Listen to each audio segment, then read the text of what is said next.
그것이 쉽다 PPT 편이 결국 다시 보기 중단됐습니다. 사실상 삭제한 건데 이거 관련해서 제가 지난 11월 21일 단독 보도를 했고요.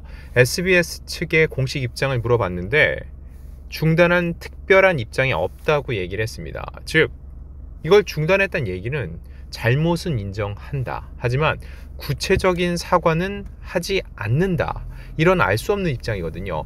그래서 이들이 왜 이 시점에 중단할 수밖에 없었는지 이거는 저희가 다음 주 컨텐츠로 준비를 하고 있고요. 오늘은 이들이 이와 관련해서 내놓고 있는 여전히 석연치 않은 이 해명에 대해서 다시 한번 분석을 해보려 합니다.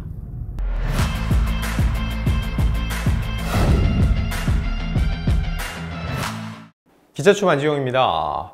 저희 올데스타에서 그것이 하고 싶다에서 허위 인터뷰를 했던 이 인터뷰이가 사실은 여성이었고 TV에 나온 그 인물은 대역 재연 배우였다는 소식을 전해드렸는데 그 직후 드디어 그것이 하고 싶다가 입장을 냈습니다. 일단 대역 재연 배우 쓴 거는 인정을 했고요. 그러면서도 내놓은 반박을 보면 대역 사용은 고지했다. 원래도 대역을 써왔다. 신분 확인했다. 이런 얘기들을 했습니다. 그런데 제가 던진 그 7가지 질문에 대해서는 아직까지도 구체적인 답변은 없습니다. 답변할 생각이 없는 것으로 보이고요. 아울러 이 사태의 당사자, 그 허위 주장으로 인해서 가장 큰 피해를 입었던 어트랙트에 대해서도 여전히 그알 쪽은 연락이 없다고 합니다. 자, 그래서 그알이 여러 언론사를 통해 내놓은 그들 입장의 허점을 짚어보고 사건의 본질은 여전히 피한 채 이렇게 선택적 정의를 취하는 그들의 자세를 분석해 보려고 합니다. 그리고 궁극적으로 이제 가장 궁금한 건 뭘까요? 후속편입니다. 과연 그알이 직접 만들겠다고 공언하고 지금도 만들고 준비 중이라는 후속편. 근데 벌써 시기적으로 3개월이 훌쩍 지났습니다. 과연 못하는 것인지 안 하는 것인지 한번 분석해 봤습니다. 자, 그알의 자세 그 첫 번째입니다. 저희 올데스타 보도 그 직후에요. 대역 재연 배우다. 이 주장에 대해서 원래 SBS는 저희 측에 답변을 해야 되는지 말아야 되는지 계속 고민하고 있다는 납득할 수 없는 자세를 취했죠. 결국은 이게 크게 번지지 않으면 대충 조용히 넘어갈 생각이 아니었나 생각이 들고요. 그런데 결국 후속 보도가 쏟아지면서 일파만파 번지니까 그제서야 부랴부랴 입장을 내놨습니다.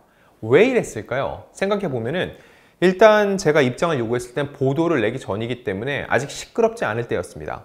그리고 대대적인 취재가 들어오지 않으니까 이 정도 선에서 조용히 넘어가고 싶은 심산이 아니었나 생각이 들고요. 아마 보도 후에 다른 매체의 반응이 없고 후속 보도가 없지 않을까를 기대하지 않았나 라고도 합리적 의심을 해보게 됩니다. 자, 그 아래 자세 두 번째. 취재원 보호를 위해 원래 대역을 쓰며 이를 자막으로 고지한다. 일단 대역 사용은 인정을 했죠. 근데 저희 취재 과정에서도 홍보팀이 했던 말과 일치합니다. 실제로 PPT 편을 보면 그 아래 시작 화면 하단에 이 프로그램은 취재원의 신변 보호를 위해 대역 재연과 가명이 포함되어 있습니다라는 문구는 삽입이 됐습니다. 그런 저희가 거듭 얘기하지만 재연을 넣은 경우가 있고 안 넣은 화면이 있습니다. 저희가 그래서 비교도 해드렸죠. 어떤 화면은 재연이 표기되어 있고 어떤 데는 표기 안 되어 있다고요. 일관성이 없다는 거예요. 결과적으로 볼 때 민감한 사안에 대해서 대역을 써서 재연한 장면이라면 표기를 넣어야 마땅하거든요. 저는 이렇게 봅니다. 왜냐면은 보는 시청자들이 오해하거나 곡해하면 안 되니까요.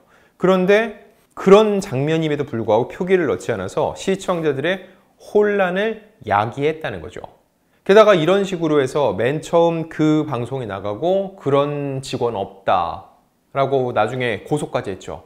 그러면은 그제서라도 사실 이 화면은 이런 화면입니다 라고 바로 잡았어야 되는데 그때도 그 알은 침묵을 지켰습니다. 그리고 원래 대역을 썼다. 저는 이것처럼 무책임한 해명이 없다고 생각합니다.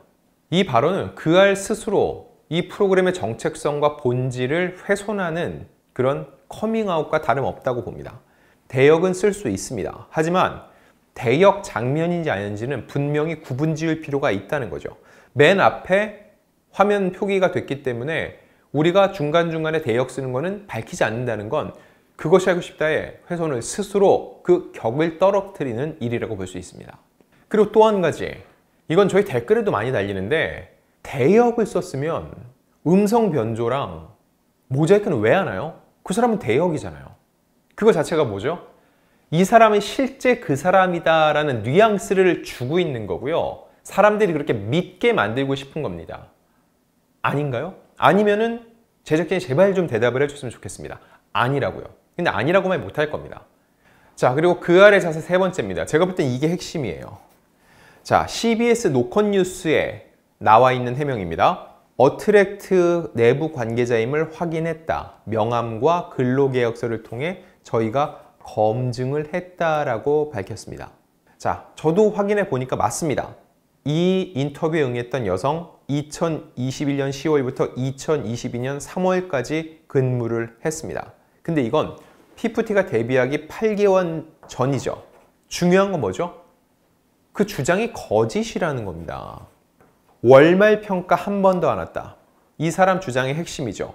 전홍준 대표가 이토록 평소 PFT에 관심도 없고 일도 안 하던 사람인데 PFT가 잘 되자 갑자기 아버지인 척 목소리를 키웠다라는 전홍준 대표를 향해서 굉장히 강한 명예훼손성 내용을 담은 인터뷰였습니다. 근데 이게 뭐였죠? 거짓임이 드러났어요. 이게 왜 핵심이냐고 하면은 거짓임이 드러나면 이거에 대해서 방송사, 제작진은 사과를 하든지 후속적인 대처가 있어야죠. 그리고 이런 핵심적이고 또 민감한 사안을 내면서 이런 주장이 있었다는 걸 어트랙트에 확인도 안 했다는 거죠. 왜 안 물어봤나요? 혹시 이것도 취재원 보호 차원일까요? 누군지 얘기 안 해주잖아요. 이게 무슨 취재원 보호와 상관이 있죠? 굉장히 치명적인 주장임에도 불구하고 어트랙트가 이에 대해서 반박하는 자료를 내놨다. 아주 간단하죠. 이미 사진도 나왔잖아요. 영상도 나왔고. 월말 평가에 전홍준 대표가 딱 앉아있는 모습을 보여줘서 반박이 되면은 혹시라도 이 인터뷰를 쓰지 못할까를 의식했을까요? 최종적으로 한마디 드리고 싶은 이겁니다. 반론권을 보장하지 않는 탐사 보도 프로그램. 도대체 그 아래 본질은 무엇일까요? 이걸 묻고 싶은 겁니다. 저는 진짜 그것이 알고 싶습니다. 자, 다음 그 아래 자세 네 번째입니다. 후속 보도에 대해서는 아직 준비 중이다. 언제 방송될지는 모른다라는 얘기를 반복적으로 하고 있습니다. 준비 중? 아직 방송 시점 모른다? 그럴 수 있습니다. 왜냐? 시간이 지나면 지날수록 앞선 방송의 내용이 잘못됐다는 증거가 계속 나오고 있죠. 후속 보도가 왜 어려운지, 왜 늦어지고 있는지 제가 볼 때는 이 앞선 보도를 어느 정도 분석해 보면 나올 것 같습니다. 첫 번째, 더 기버스 안성일 대표. 앞서서도 원래 인터뷰를 한다고 했다 인터뷰에 실패를 했죠. 그리고 백진실 이사의 주장만 담았습니다. 그러면 당연히 후속에는 이 더 기버스 안성일 대표가 인터뷰에 나서고 그들의 주장을 저는 실어야 된다고 생각을 합니다. 근데 과연 지금 이 상황에서 더 기버스가 그 아래 취재에 응할 것인지, 그리고 응한다면 그 아래는 과연 어떤 내용을 취재할 것인지 이게 궁금하고요. 자, 그리고 제프 벤자민의 인터뷰. 기획사들은 언제든지 돈을 구해서 또 그룹을 만들 수 있다. 전혀 납득할 수 없는 주장을 하고 있죠. K-POP 전문가로서 왜 이런 얘기를 했는지 아직까지도 납득이 가지 않습니다. 또한 어트랙트에 대한 비판적인 글을 남겼다가 이를 삭제하기도 했습니다. 그 삭제한 내용은 여러분들이 저한테 막 보내주시더라고요. 이미 삭제 전에 원문을 전 갖고 있기도 합니다. 그 이야기는 즉 뭐예요? 이 제프 벤자민의 목소리를 더 들을 수도 없고 제프 벤자민도 PFT 관련해서 과연 그 아래 인터뷰에 또 응할까요? 저는 그러지 않을 거라고 봅니다. 다음은 K-POP 관련 단체들. 이번 사태에 대해서 관련 단체들이 목소리를 계속 냈죠. 공청회도 열고 여러 가지 문제를 제기했습니다. 앞선 방송에 대해서 이 업체들한테 사과를 하기도 했습니다. 이런 상황에서 그 알이 이런 업체들로부터 어떤 얘기를 들을 수 있을까요? 그들이 원래 그들의 방송 취지, 첫 번째 방송의 그 방향성을 강화하는 내용을 들을 수 있을까요? 저는 어렵다고 봅니다. 자, 다음은 PFT 팬. 앞선 방송에는 PFT 팬이라고 주장하는 이가 나와 있습니다. 그리고서는 역시 멤버들을 옹호하고 그리고 소속사에 대한 문제를 제기하고 있죠. 전 여기서 그 팬들 역시 혹시 재현 배우가 아닐까라는 의심을 품게 됩니다. 물론 제가 거기까지는 취재를 못했어요. 실제로 그들이 PFT의 팬이어서 거기 앉아서 인터뷰를 한 건지 아니면 어디선가 또 진짜 인터뷰한 사람은 따로 있고 신변 보호를 이유로 대역 재원 배우를 앉힌 건지는 모르겠습니다. 지금 상황 속에서 계약 해지된 나머지 3인과 더 기버스를 옹호하려는 팬 있을 수 있겠죠. 다만 다음번 그 사람을 앉힐 때는 대역 재연 배우 없이 솔직하게 그 사람들의 목소리를 그대로 들려주길 바랍니다. 어차피 얼굴 모자이크하고 음성 변조할 거기 때문에 굳이 대역 재연 배우를 써서 이 같은 일이 또다시 벌어지지 않았으면 좋겠습니다. 자, 다음은 법원의 판단입니다. 8월에 첫 번째 방송을 할 때는 전속계약 효력정지 가처분 신청이 결과가 나오기 전이었습니다. 근데 지금은요, 전속계약 효력정지 가처분 신청 기각됐습니다. 항고까지 갔는데 또 기각이 됐어요. 이거에 대해서 법원조차 어트랙트의 손을 들어줬다는 거죠. 이런 상황에서 그것이 하고 싶다가 어떠한 논리를 펼 수 있을지 궁금하고요. 그리고 멤버들의 편지 낭독과 피해 호소, 이게 어찌 보면은 첫 번째 방송의 핵심이었죠. 맨 마지막에 거의 방점을 찍었습니다. 그것이 하고 싶다는 이렇게 고통스러워하는 멤버들을 지지하고 그들의 목소리를 대변하고 있다고 스스로 커밍아웃한 것과 다름없다고 보거든요. 그런데 중요한 게 뭐죠?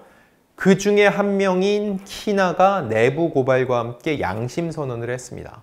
그리고 본인이 그알과 했던 인터뷰는 쓰지 말아달라고 내용 증명을 보내기도 했고요. 앞서 저희 취재 때는 못 받았다고 했는데 이제는 받았겠죠. 보냈다고 알려줬으니까는 받았겠죠. 저도 정말 궁금합니다. 후속 방송이 언제, 어떻게, 무슨 내용을 담을지요. 그리고 이번에도 방송을 하게 된다면 그때도 방송 시작하면서 명시했다고 또 대역 재연 배우를 쓸지, 그리고 이번에는 과연 반론권은 보장을 할지, 아직까지는 어트랙트에 어떠한 연락도 취하지 않았다고 하는데 정말로 방송이 준비가 되면 전 그때는 어트랙트에 연락을 할 거라고 믿고 있습니다. 이러이러한 준비 과정을 거쳐서 방송을 준비했고 이런 내용이 있는데 어트랙트의 생각은 어떻습니까? 이건 마지막에 하겠죠. 설마 이것까지 안 할까요? 그리고 많은 50-50 사태를 지켜본 팬들도 지켜보고 있습니다. 이거에 대해서 그알은 답변을 해줄 필요가 있다는 거죠. 방송을 못하는 것인지 안 하는 것인지요. 자, 여기서 덧붙여서요. 저한테 여러 댓글도 그렇고요. 메일도 옵니다. 그것이 알고 싶다와 이렇게 싸우는 게 부담스럽지 않냐. 저는 그것이 알고 싶다와 싸우고 있지 않습니다. 개인적으로 굉장히 좋아하는 프로그램이고 대한민국 이 탐사보도 프로그램의 한 획을 그은 입지전적인 프로그램이라고 생각합니다. 지금도 마찬가지고요. 다만 저는 피프티 편을 얘기하는 겁니다. 자, 지난 2016년 SBS 연예대상입니다. 그것이 알고 싶다가 교양 다큐 부문에서 올해의 프로그램상을 수상을 했습니다. 그 당시 수상 소감을 한 장모 PD는 이렇게 얘기를 해요. 그알은 6개 팀이 6주에 한 번씩 방송을 하고 있습니다. 매번 새롭고 의롭고 진실된 것을 찾으려 하다 보니 정신적으로 힘들 때가 많다면서 고충을 토로했고요. 그럼에도 시청자분들께서 많이 지켜봐 주시고 같이 분노해 주시고 격려와 질책을 아끼지 않아 주셔서 사명감 속에 일할 수 있을 것 같다고 감사 인사를 전했습니다. 또 어둠은 빛을 이길 수 없고 진실은 끝내 침몰하지 않습니다. 시청자 여러분들도 용기 내서 제보를 해주시면 2017년에도 부끄럽지 않은 방송, 할 말은 하는 방송 만들도록 최선을 다하겠다라고 각오를 드러냈습니다. 이 소감에 덧붙여서 얘기를 해보면 시청자들이 같이 분노를 해주는 사안, 지금은 시청자들이 그알 피프티 편에 분노하고 있습니다. 진실은 끝내 침몰하지 않는다. 근데 그알 피프티 편은 기본적인 반론권도 보장하지 않았고 그거에 대해서 잘못된 주장이 계속적으로 번져나가는 것에 대해서 책임지려는 자세도 보이지 않고 있습니다. 그리고 부끄럽지 않은 방송, 할 말은 하는 방송을 만들겠다. 그알 피프티 편 제작진 정말로 부끄럽지 않습니까? 그리고 부끄럽지 않으면 담당 PD와 CP는 왜 취재 요청을 피하는 겁니까? 본인들도 탐사보도 프로그램 만들어가서 알겠지만 많은 분들이 피하죠. 근데 취재진의 취재와 질문에 피하는 사람들은 어떤 사람들이죠? 여기서 답을 내리면은 그 답이 바로 여러분의 모습이라는 겁니다. 자, 결론적으로 말씀드리면 그알은 6개 팀이 돌아갑니다. 그리고 피프티 편은 그 중에 한 팀이 만들었죠. 근데 그 한 팀이 자꾸 책임을 회피하고 있어서 그알 전체가 대중들로부터, 시청자들로부터 질타를 받고 있습니다. 그래서 억울하고 화가 난다면 제발 좀 공식적인 입장을 내주시고 연락을 주시고 그리고 무엇보다 지금 준비 중이라는 석 달째 어떻게 준비 중이란 건 모르는 그 PPT 후속편을 꼭 방송해 주시길 당부드립니다. 그리고 그동안 그것이 하고 싶다가 부르짖던 정의가 본인들의 취사 선택에 따른 이런 선택적 정의가 아니기를 빕니다.